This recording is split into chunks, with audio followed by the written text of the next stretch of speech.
Maria wiped the sweat from her forehead as she scrubbed the marble floors of the Whitmore mansion for what she thought would be the last time.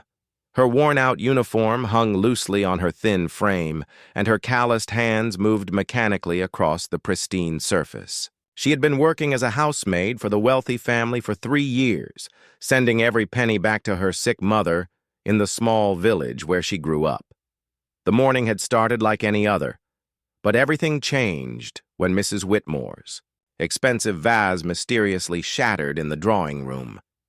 Without any investigation or questions, the blame fell squarely on Maria's shoulders. The head butler, Mr. Richardson, had always harbored resentment toward her, perhaps because she worked harder than the other staff members and never complained about the endless tasks assigned to her. "You're nothing but a clumsy village girl," Mrs. Whitmore had declared, her voice echoing through the grand hallway. "Pack your things immediately. I won't have someone so careless destroying my belongings." Maria's heart sank as she realized that her protests fell on deaf ears. She knew she hadn't broken the vase, but her word meant nothing in this house where money and status determined truth.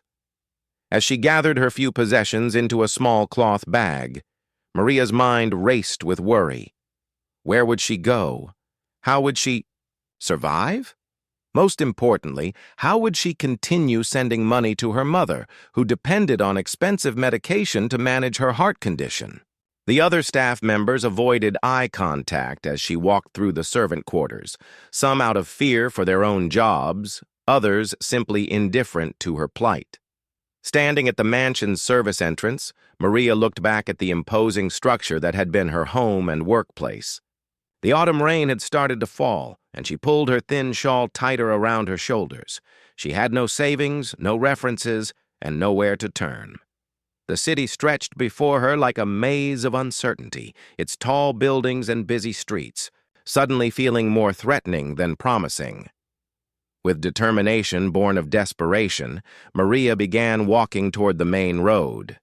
She had heard that there were small diners and shops in the downtown area that might need help, even if it was just temporary work. Her stomach growled, reminding her that she had been too nervous to eat breakfast that morning. The rain intensified, soaking through her shawl and making her shiver as she navigated the unfamiliar streets. As evening approached, Maria found herself in a part of the city she had never seen before. The buildings here were older, some with peeling paint and broken windows, but there were also small businesses with warm lights glowing from their windows. She stopped in front of a modest diner called Rosie's Place, where the smell of fresh bread and coffee wafted through the air. Through the window, she could see families sharing meals and workers grabbing quick dinners.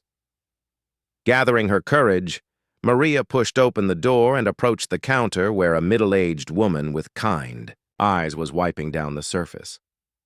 "Excuse me," Maria said softly, her voice barely audible above the chatter of customers. "I'm looking for work. Any work. I can clean, serve tables, wash dishes.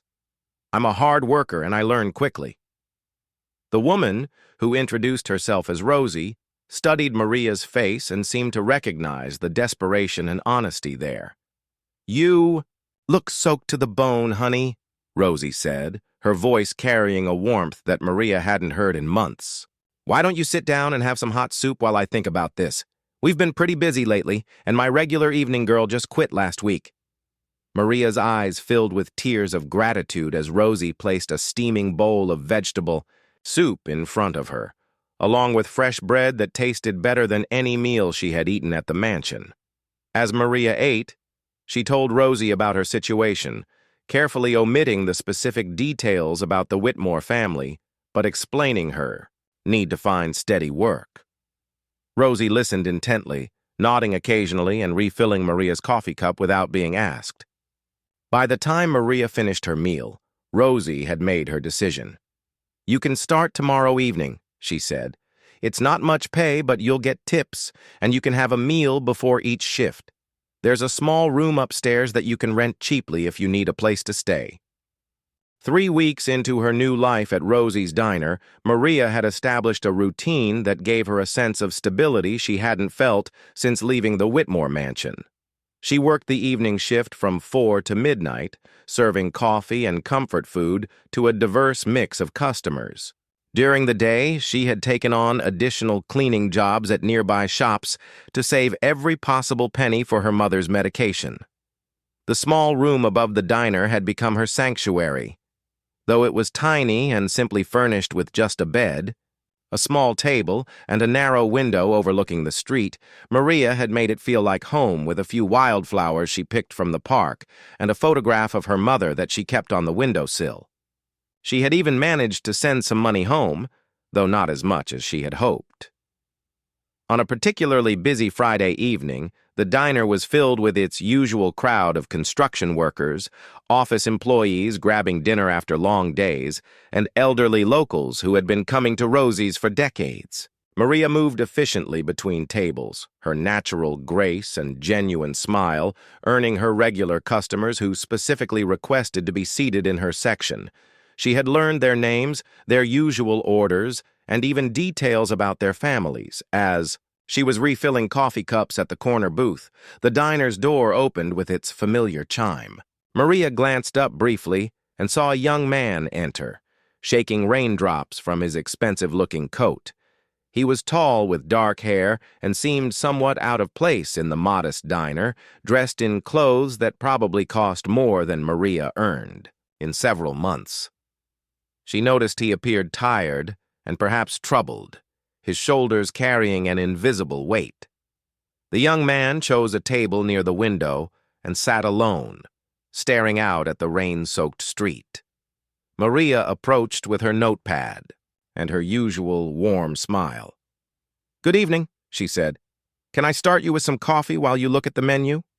He looked up, and Maria was struck by his eyes, which seemed to hold both intelligence and sadness. "Just coffee for now, please," he replied, his voice polite but distant. As Maria poured his coffee, she couldn't help but notice his hands were shaking slightly, and he seemed to be struggling with something internal. Her natural compassion kicked in, and she found herself lingering at his table. "The apple pie is really good tonight," she offered gently. "Rosie makes it fresh every day, and it's perfect for a cold evening like this." The young man managed a small smile and nodded. "That sounds nice. Thank you." When Maria returned with the pie, she noticed the young man was on his phone, speaking in hushed tones about what sounded like business matters. She caught fragments of conversation about board meetings, family expectations, and corporate responsibilities. Despite his expensive clothes and confident manner of speaking, there was something vulnerable about him that reminded Maria of herself during her first days at the diner, lost and uncertain about the future. Throughout the evening, Maria found herself checking on his table more frequently than necessary. He stayed for nearly 3 hours, nursing several cups of coffee and working on what appeared to be important documents spread across the small table. During quiet moments, she observed that he seemed to be wrestling with difficult decisions, occasionally running his hands through his hair in frustration or staring out the window with a distant expression. As the evening wound down and other customers began to leave, the young man finally closed his laptop and gathered his papers. When Maria brought his check, he looked up at her with genuine appreciation. "Thank you," he said, and she could tell he meant more than just the service. "This place has a peaceful atmosphere. Sometimes you need to find quiet spaces to think clearly." Maria smiled and replied, "Everyone needs a safe place to figure things out. That's what Rosie always says." To Maria's surprise, he left a tip that was larger than her entire day's earnings from other customers. As she cleared his table, she found a business card had been left behind, though she didn't immediately look at it. Later, as she was counting her tips in the back room, she glanced at the card and saw it bore the name Alexander Whitmore with the title Executive Vice President, under what she recognized as a major corporation's logo. Her heart skipped a beat as she realized the significance of the last name, but she convinced herself it had to be a coincidence. Alexander returned to the diner the following Tuesday evening, taking the same table by the window. This time, he seemed more relaxed, greeting Maria with a genuine smile when she approached with the coffee pot. "I was hoping you'd be working. Tonight," he said, settling into his chair. "I've been thinking about that apple pie all week." Maria laughed, feeling more comfortable than she had expected. "Rosie will be thrilled to hear that. She takes great pride in her desserts." As the weeks passed, Alexander's visits became a regular occurrence. He always came alone, usually during the quieter evening hours, when Maria could spare a few extra minutes to chat between serving other customers. She learned that he was dealing with pressure from his family to take over significant business responsibilities, something he wasn't sure he was ready for. In return, she shared stories about growing up in a small village and her dreams of one day opening her own small business.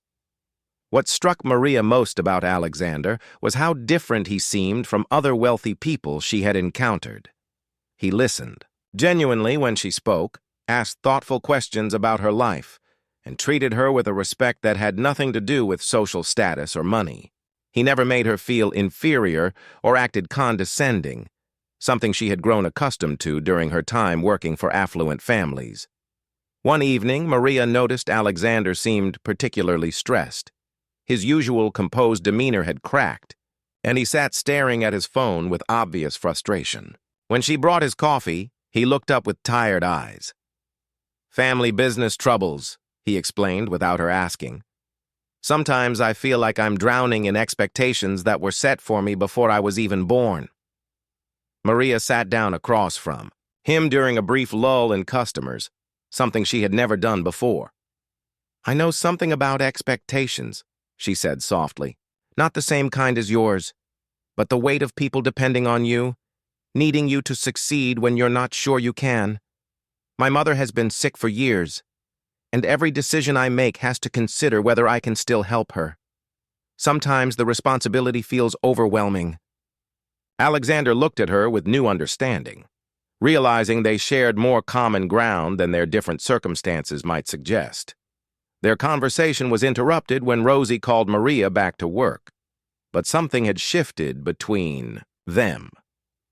Over the following weeks, their interactions deepened beyond the casual customer-server relationship. Alexander began staying later, often until Maria's shift ended, and they would talk about books, dreams, fears, and the complexity of family obligations. Maria found herself looking forward to his visits, though she was careful not to read too much into his attention. One evening, Alexander surprised Maria by bringing a small gift, a book of poetry by a writer they had discussed the previous week. "I saw this at a bookstore and remembered you mentioning you'd never read his work," he said, seeming almost nervous as he presented it. Maria accepted the gift with genuine gratitude, touched that he had thought of her during his day. As she flipped through the pages, she realized no one had given her a book in years, and the gesture meant more to her than any expensive present could have. The shift in their relationship became more apparent when Alexander began asking Maria about her life beyond the diner. He wanted to know about her childhood, her family, her hopes for the future. She told him about her mother's illness, her dream of eventually saving enough money to return to school, and her desire to help other young women who found themselves in difficult circumstances. Alexander listened with the kind of attention that made her feel valued and heard. As Maria shared her story of being dismissed from the Whitmore mansion, she carefully avoided mentioning the family name, simply referring to them as wealthy employers who had treated her unfairly. She described the false accusation, the sudden dismissal without investigation, and the fear she had felt walking away with nowhere to go. Alexander's expression grew serious as he listened, his jaw tightening with what appeared to be anger on her behalf. "That's inexcusable," he said firmly. "No one should be treated that way, especially without proof of wrongdoing. People in positions of power have a responsibility to be fair and just, not to abuse their authority." Maria was moved by his genuine outrage at her treatment, though she had no idea he was beginning to suspect the identity of her former employers. His reaction convinced her that despite his wealth and privilege, Alexander possessed the kind of character and moral compass she had rarely encountered in the world of the affluent. On a quiet Thursday evening in late November, the diner was nearly empty due to an early snowstorm that had blanketed the city. Maria was wiping down tables when Alexander arrived, snow dusting his dark coat and a troubled expression on his face. He took his usual seat but seemed distracted, barely touching the coffee she brought him. After watching him stare out the window for nearly an hour, Maria couldn't contain her concern any longer. "You seem really upset tonight," she said, sitting down across from him without waiting for permission. "Do you want to talk about it?" Alexander looked at her with eyes that seemed to carry the weight of a difficult decision. "I found out something today that's been bothering me all afternoon," he said slowly. "Something about my family that I'm not proud of." Maria's heart began to race, though she couldn't explain why his words made her nervous.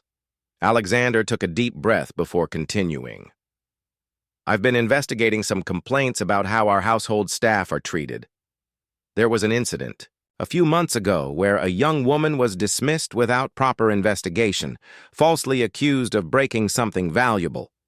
When I looked into it, I discovered that our head butler and my stepmother conspired to get rid of her because she was too honest and hardworking, making other staff members look bad by comparison." Maria's face went pale as she realized what Alexander was revealing. Her hands began to tremble, and she unconsciously touched the small scar on her finger that she had gotten from cleaning that very vase the day before it was found broken. "The young woman's name was Maria Santos," Alexander continued, watching her face carefully. "She worked for my family for 3 years, sent money home to her sick mother, and never received a single complaint about her work until the day she was framed." The silence between them stretched for what felt like hours, but was probably only seconds.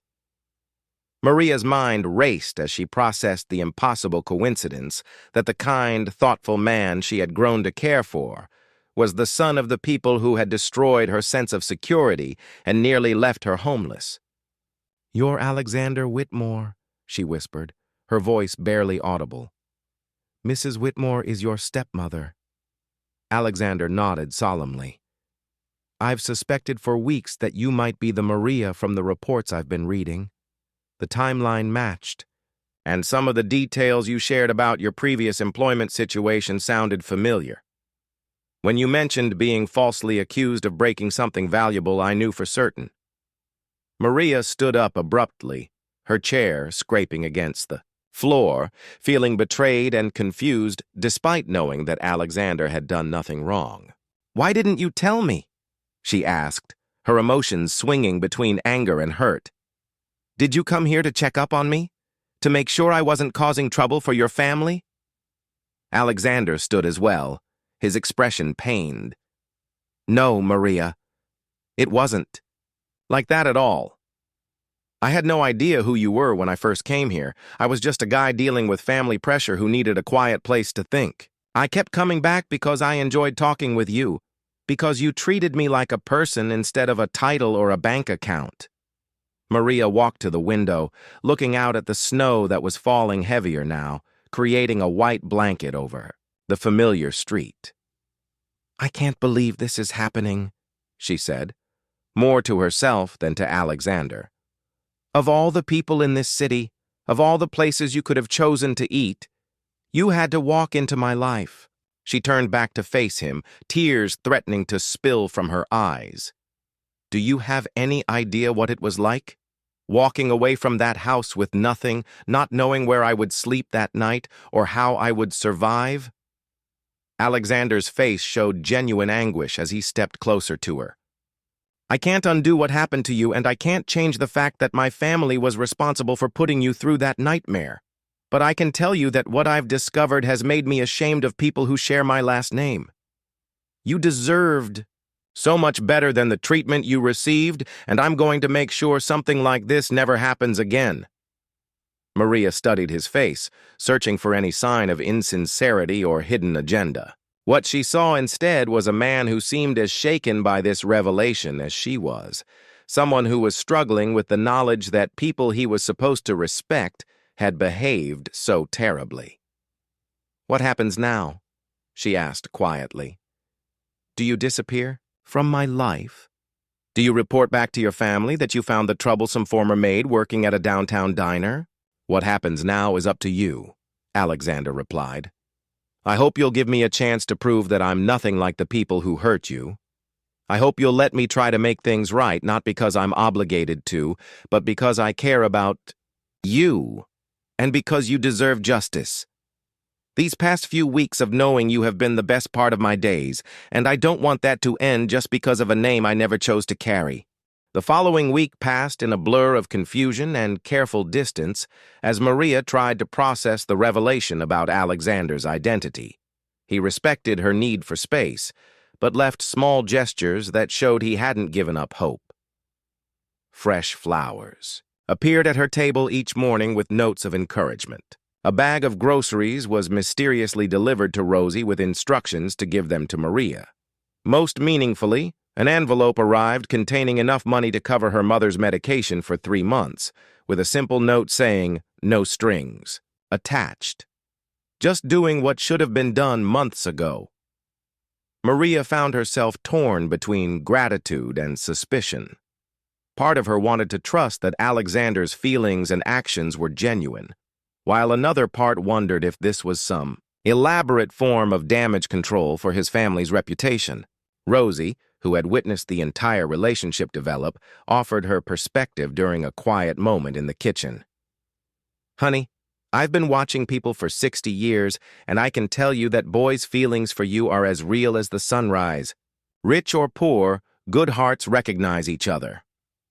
On the following Friday evening, Alexander returned to the diner, taking his usual seat with obvious nervousness. Maria approached his table professionally, notepad in hand, trying to maintain the distance she thought she needed. The usual? She asked, her voice carefully neutral. Alexander looked up at her with eyes that showed he had been struggling just as much as she had.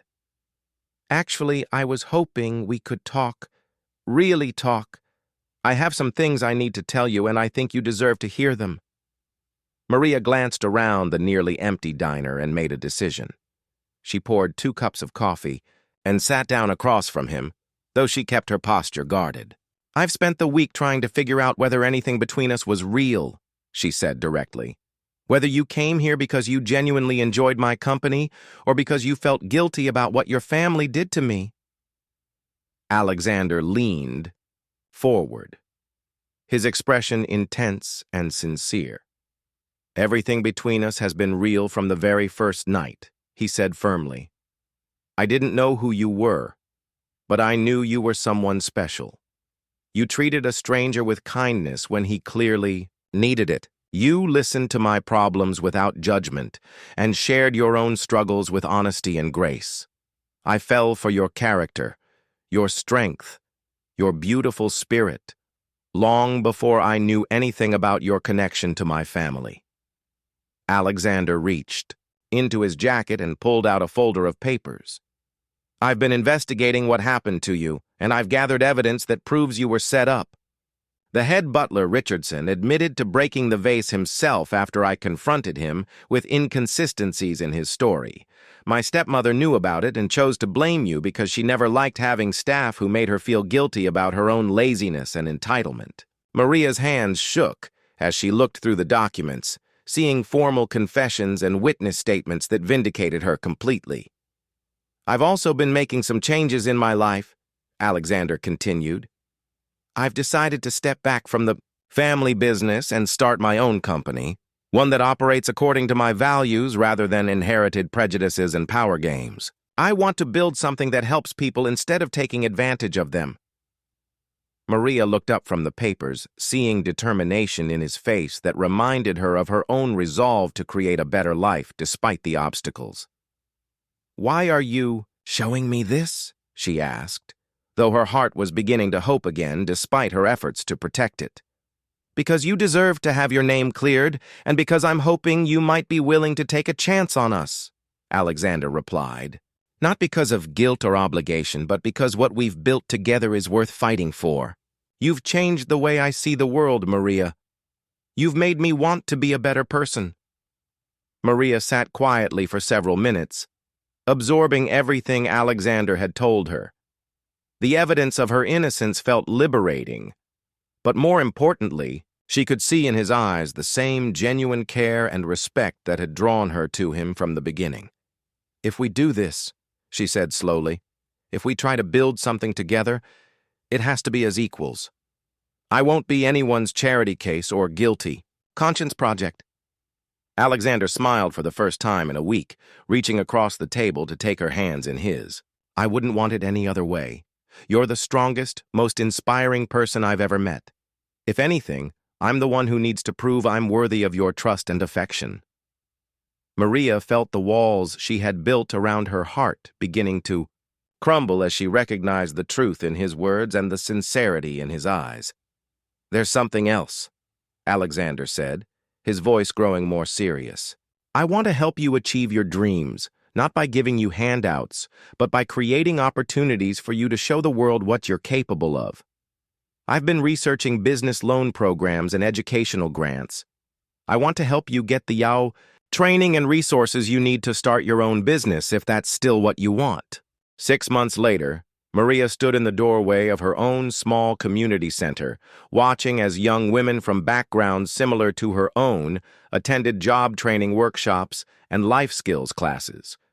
The space had been transformed from an empty storefront into a warm, welcoming environment where disadvantaged women could learn new skills, get career counseling, and find support from others who understood their struggles. The sign above the door read, "New Horizons Women's Center," a name that perfectly captured Maria's mission of helping others find hope when their circumstances seemed hopeless. Alexander had been true to his word, helping Maria navigate the complex process of securing grants and loans while ensuring she maintained complete control and ownership of the center. He had used his business connections to bring in volunteer instructors and had helped establish partnerships with local employers, who were committed to giving opportunities to the women completing the programs. Most importantly, he had done all of this while respecting Maria's independence and allowing her to build something that was truly her own. Their relationship had deepened gradually, built on a foundation of mutual respect, shared values, and genuine affection. Maria had met Alexander's father, who had been appalled to learn about his wife's treatment of Maria and had taken steps to ensure similar incidents never occurred again. The head butler Richardson had been dismissed, and new policies were implemented to protect household staff from unfair treatment. Mrs. Whitmore, faced with evidence of her behavior, had been forced to make a substantial donation to Maria's center, as part of accepting responsibility for her actions. On a warm spring evening, Maria was locking up the center after a successful workshop when Alexander arrived with dinner from Rosie's Diner, a tradition they had maintained even as their lives had changed dramatically. They walked to a small park nearby where they often came to talk and plan for the future. As they sat on their favorite bench, Alexander seemed more nervous than usual, fidgeting with something in his jacket pocket. "I have something I want to ask you," he said, his voice carrying the same vulnerability she had first noticed that snowy night, months ago when he had revealed his identity. "These past months have been the happiest of my life. Watching you build something amazing, seeing the difference you're making in people's lives, being part of your world, it's made me realize that everything I thought I wanted before was just empty ambition." Maria felt her heart begin to race as Alexander moved from the bench to kneel in front of her, pulling out a simple but beautiful ring that caught the light from the park's old-fashioned lampposts. "Maria Santos, you saved my life in ways you probably don't even realize. You showed me what it means to have courage, compassion, and integrity.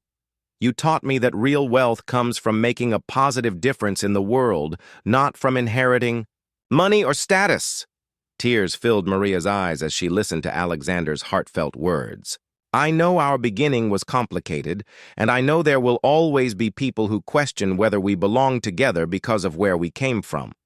But I also know that what we have is real and strong and worth fighting for. Will you marry me?" Will you let me spend the rest of my life supporting your dreams and building new ones together?